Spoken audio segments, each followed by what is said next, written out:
नमस्कार, आप सभी लोगों का पुनः स्वागत है हमारे इस खास कार्यक्रम में। प्रिय दर्शकों, आज हम लोग चर्चा कर रहे हैं देवगुरु बृहस्पति कुंडली के 12 भावों में किस प्रकार का फल प्रदान करते हैं। देवगुरु बृहस्पति जो कि ज्ञान के कारक हैं, शिक्षा के कारक हैं, संतान के कारक हैं, विवाह के कारक हैं और धर्म के कारक हैं तथा सुख के कारक माने जाते हैं।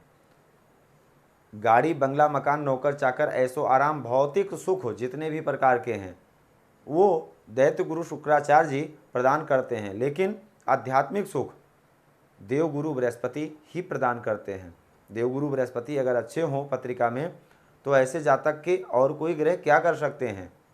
कहते हैं किम करोत ग्रह सर्वे अद्यप केंद्रे बृहस्पति। बृहस्पति अगर केंद्र में हो, त्रिकोण में हो, तो ऐसे जातक के और कोई ग्रह क्या बिगाड़ सकते हैं। बृहस्पति सुख के कारक हैं। अगर बृहस्पति अच्छी पोजीशन में हो, अच्छे स्थान पर हो, तो निश्चित है जातक का जीवन सुखमय होता है। आइए जानते हैं कि नवम स्थान में देवगुरु अगर बृहस्पति स्थित हो तो किस प्रकार का आपको फल प्रदान करेंगे। अगर आपकी पत्रिका में नवम स्थान में स्थित हैं तो नवम स्थान जहाँ के कालपुरुष पत्रिका के अकॉर्डिंग अगर देखा जाए तो ये नवम स्थान देवगुरु बृहस्पति की मूल त्रिकोण राशि का स्थान है। तो यहाँ पर कारक हो करके भी बृहस्पति अकेले भी हों तो भी अच्छा फल प्रदान करते हैं। सबसे शुभ फल प्रदान करते हैं देवगुरु बृहस्पति नवम स्थान में। भाग्य स्थान जहाँ के कारक हैं, धर्म स्थान है क्योंकि ये धर्म स्थान है और देवगुरु बृहस्पति धर्म के कारक हैं। गुरु का विचार करना है तो हमें अपने गुरु का, अपने शिक्षक का विचार अगर करना है तो हमको देवगुरु बृहस्पति को देख लेना चाहिए। धर्म का विचार करना है, हम कितना धार्मिक हैं, हमारी विचारधाराएं कैसी हैं, उसके लिए हमको देवगुरु बृहस्पति का विचार कर लेना चाहिए। सूर्य से हम अपने पिता को जान सकते हैं, मंगल से भाई को जान सकते हैं, बुध से पुत्र को, संतान को, बालक को जान सकते हैं और शुक्र से स्त्री को जान सकते हैं। इसलिए देवगुरु बृहस्पति अगर यहाँ पर स्थित हैं तो निश्चित है आपके गुरु अच्छे होंगे, आपके शिक्षक अच्छे होंगे, आपके अंदर आध्यात्मिकता होगी, धर्मपरायण होंगे, धर्मशास्त्रों के ज्ञाता होंगे। और अगर सूर्य और मंगल भी अच्छे हो जाएं तो ऐसा जो जातक होगा वो राज्य सरकार से संबंधित, राज्य ज्योतिषी यानी सेना में एक स्थान होता है धर्मगुरु का, उस स्थान को ग्रहण करने वाला बना देते हैं। एक अच्छे पद प्रतिष्ठा की प्राप्ति करवाते हैं। देवगुरु बृहस्पति समाज में सम्मानित करते हैं। सम्मान, एक अच्छे प्रतिष्ठा, समाज में एक अच्छा नाम होता है, एक अच्छी प्रतिष्ठा होती है ऐसे जातक की। वहीं पर देवगुरु बृहस्पति की अगर देखा जाए तो 5वीं दृष्टि आपके लग्न पर पड़ेगी। आपका व्यक्तित्व अच्छा होगा, आपकी वाणी अच्छी होगी, आकर्षण, चेहरे पर आकर्षण होगा, सुंदर होंगे और आपके वाणी में ऐसा प्रभाव होगा कि सामने वाला प्रभावित हो जाए, सुनना पसंद करे आपको, क्योंकि आज की तारीख में कोई किसी को सुनना नहीं चाहता है, लेकिन ऐसे जातक का लोग सुनना पसंद करेंगे, ज्ञान अध्ययन करना पसंद करेंगे, ऐसा चाहेंगे कि आप कुछ बोलें और वो सुने। तो धर्म स्थान में अगर देवगुरु बृहस्पति होंगे तो ऐसा जातक धर्म शास्त्रों का ज्ञाता होगा, ज्योतिषी होगा, धर्म कर्म से संबंधित कार्य करने वाला होगा, वह पराक्रमी होगा। पराक्रम स्थान पर देवगुरु बृहस्पति का प्रभाव होने से भाई बहन से युक्त होगा, अच्छी यात्राएं, देश विदेश की यात्राओं का लाभ मिलेगा। वहीं पर नवम दृष्टि जो बृहस्पति की है वो 5म स्थान पर पड़ेगी, तो शिक्षा में किसी प्रकार की कोई बाधा नहीं आएगी। जितना चाहेंगे उतनी शिक्षा देवगुरु बृहस्पति आपको प्रदान करेंगे। और संतान प्रारब्ध आपका बहुत अच्छा होगा। ऐसे जातक की संतति अच्छी होती है। किसी जातक की भी पत्रिका में अगर देवगुरु बृहस्पति 10म स्थान में स्थित हों तो ऐसे जातक अच्छे पद प्रतिष्ठा को प्राप्त करते हैं, सुयोग्य होते हैं, जिससे श्रेष्ठ पद की प्राप्ति होती है। वाणी काफ़ी अच्छी होती है, परिवार का सुख काफ़ी अच्छा मिलता है, वाणी में काफ़ी मधुरता होती है, सही समय पर सही शब्द का उच्चारण इनसे अच्छा कोई नहीं कर सकता है। और वहीं पर देखा जाए तो कार्य क्षेत्र पर जहाँ पर भी आप काम करते हैं, आसपास के लोग, आपके साथ कार्य कर रहे कर्मचारी, सहकर्मी व आपके बॉस का आपको काफ़ी अच्छा सहयोग मिलता है। सब लोग आपसे प्रभावित रहते हैं। सुख स्थान पर देवगुरु बृहस्पति की जब दृष्टि पड़ जाती है तो सुख में वृद्धि कर देते हैं। अचल संपत्ति, क्योंकि द्वितीय स्थान और चतुर्थ स्थान दूसरे से दूसरा यानी चौथा, जो कि आपके सुख सुविधाओं में वृद्धि कर देते हैं। माता का सुख अच्छा मिलेगा, आप एक अच्छे कुल में जन्म लेंगे, ये बहुत बड़ी बात है। देवगुरु बृहस्पति अगर चतुर्थ स्थान को प्रभावित करेंगे तो निश्चित है कि आपका जो जन्म होगा, आपका जो जन्म जिस भी घराने में होता है वहाँ का बैकग्राउंड काफ़ी अच्छा होगा और संपन्न होंगे, धन से युक्त होंगे, आपके माता पिता धनवान होंगे, वह वर्चस्व काफ़ी अच्छा होगा। छठे स्थान पर देवगुरु बृहस्पति की 9वीं दृष्टि पड़ेगी, तो 9वीं दृष्टि बृहस्पति की छठे स्थान पर पड़ने से आप ऋणी हंता होंगे, कर्ज से नफरत करेंगे। कर्ज कभी होगा नहीं, होगा तो बहुत शीघ्र उतार देंगे उसको, आप किसी का रख नहीं सकते।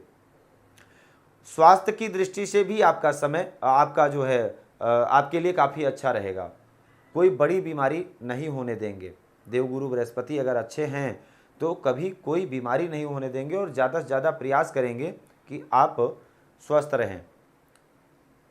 ऐसे जातक के शत्रु भी नतमस्तक रहते हैं। वहीं पर अगर लाभ स्थान में देवगुरु बृहस्पति स्थित हों तो लाभ में वृद्धि कर देते हैं, श्रेष्ठ जनों से काफ़ी अच्छा लाभ मिलता है और जनता सहयोग करती है, जनता का श्रेय काफ़ी अच्छा मिलता है। अगर ऐसे जातक राजनीति क्षेत्र में हो तो उनको काफ़ी अच्छी जनता का सहयोग काफ़ी अच्छा मिलता है, यानी समाज का काफ़ी अच्छा सहयोग मिलता है और जिससे इनको लाभ मिलता है और जनता के धन से भी ये सुखी होते हैं। वहीं पर पराक्रम स्थान, ऐसा जातक पराक्रमी होता है। अगर आप किसी भी फिल्म लाइन, आर्ट मीडिया से संबंधित कोई भी कार्य करते हैं तो उसमें आपको अच्छी सफलता मिलती है। अगर विदेश भी जाते हैं तो वहाँ पर भी काफ़ी कुछ अच्छा करते हैं, वहाँ पर भी एक अच्छी सफलता को हासिल करते हैं। वहीं पर अगर बृहस्पति की 9वीं दृष्टि की बात करें तो वो आपके सप्तम स्थान पर पड़ेगी। आपका जीवन साथी अच्छा होगा, विवाह सही समय पर हो जाएगा, पत्नी से मधुर संबंध रहेंगे व साथ ही संतान आपकी सुयोग्य होगी, शिक्षा में किसी प्रकार की कोई बाधा नहीं आएगी, आपका प्रारब्ध आपके साथ रहेगा। ऐसा जातक भाग्यवान होता है। सही समय पर सही जो भी मेहनत आप करेंगे, जितनी करेंगे उसका सही समय पर आपको फल मिलता रहेगा। कई बार ऐसा होता है कि हम अधिक संघर्ष करते हैं, उसके बावजूद भी हमको फल नहीं मिलता है, लेकिन आप जो कर्म करेंगे उसका उचित फल मिलता रहेगा। देवगुरु बृहस्पति एकादश स्थान में स्थित होंगे। यहाँ पर एक बात का विशेष ध्यान रखना होता है कि अन्याय का धन लेने से बचना चाहिए, यानी टेबल के नीचे का जो पैसा है उसको लेते समय आपको विचार करना चाहिए, वो आपको कम फलित होगा। वहीं पर द्वादश स्थान में देवगुरु बृहस्पति स्थित हों, द्वादश स्थान में देवगुरु बृहस्पति स्थित होकर के जातक को आलसी बना देते हैं। और चतुर्थ स्थान पर बृहस्पति की 5वीं दृष्टि पड़ेगी, 7वीं दृष्टि छठे स्थान पर और 9वीं दृष्टि आपके अष्टम स्थान पर पड़ेगी। सुख सुविधाओं में को प्रदान करते हैं, सुख अच्छा होगा, वैभव अच्छा होगा, हर प्रकार से अगर देखा जाए तो सुख सुविधाएं प्रदान करेंगे। लेकिन अपने कार्य एक दिन का कार्य आप 3 दिन पहले उस पर सोचेंगे, विचार करेंगे, उसके बाद उसको करेंगे। तो ये सबसे बड़ी कमी होगी कि अगर द्वादश स्थान में देवगुरु बृहस्पति स्थित हैं तो आलस्य को दूर करना चाहिए, अपने कार्य में एक्टिव रहना चाहिए, तो ऐसे जातक को सही समय पर सही सफलताएं मिलती रहती हैं। शिक्षा की दृष्टि से अगर देखा जाए तो देवगुरु बृहस्पति कहीं ना कहीं कमज़ोर हो जाते हैं, तो शिक्षा में विशेष आपको मेहनत करनी चाहिए। अगर देवगुरु बृहस्पति द्वादश स्थान में हो, बृहस्पति का उपाय करना चाहिए। रोग ऋण शत्रु से रहित बनाएंगे। अष्टम स्थान में देवगुरु बृहस्पति का प्रभाव होगा, इसलिए गूढ़ विषय को जानने वाला जातक होगा। शिक्षा भले ही कम हो, लेकिन ऐसा जातक फिर भी आत्मज्ञानी होता है। अचानक लाभ समय समय पर देवगुरु बृहस्पति करवाते रहते हैं। अगर अष्टम स्थान पर देवगुरु बृहस्पति का प्रभाव होगा तो ये गुप्त स्थान है। अचानक धन की प्राप्ति करवा सकते हैं, कहीं से भी प्राप्त करा सकते हैं, अधिक मात्रा में करवा सकते हैं। कई बार ऐसा होता है कि किसी को कोई अपनी संपत्ति दान में दे देता है या आपको अपना वारिस बना ले, कुछ इस प्रकार से योग बनाते हैं। अचानक कई बार अचानक धन की प्राप्ति हो जाती है, किसी भी माध्यम से, शेयर मार्केट से अनपेक्षित लाभ देवगुरु बृहस्पति प्रदान करवाते हैं।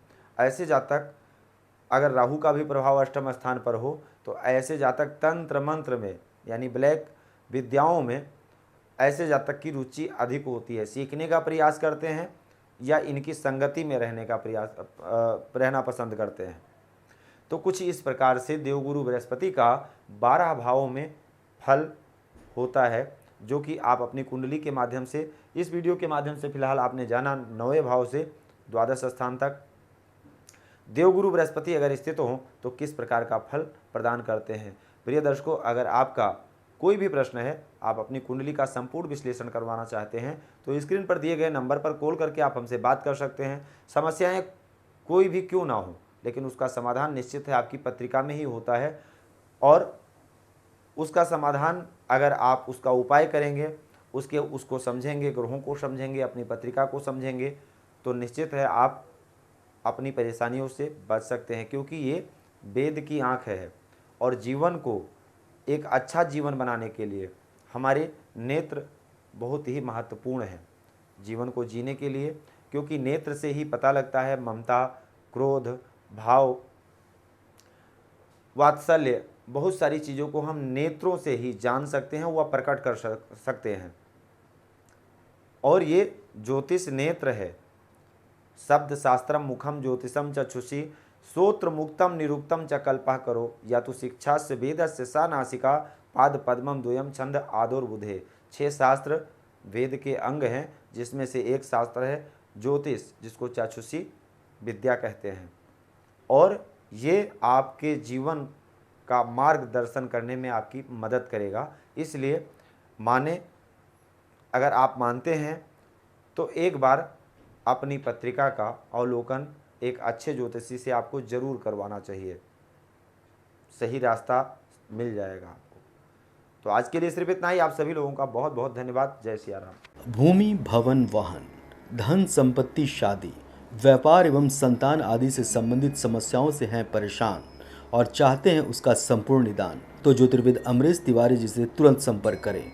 हमारे संपर्क सूत्र हैं 9718504998। हमारे यहाँ वैदिक ब्राह्मणों के द्वारा सभी प्रकार के पूजा पाठ, कर्मकांड, यज्ञ अनुष्ठान, विवाह, गृह कलेश, काल सर्पदोष व नवग्रहों की पूजा आदि कराई जाती है। हमारे यहाँ सभी प्रकार के यंत्र, राशि रत्न, कवच, जन्मपत्री एवं रुद्राक्ष सिद्ध किए जाते हैं।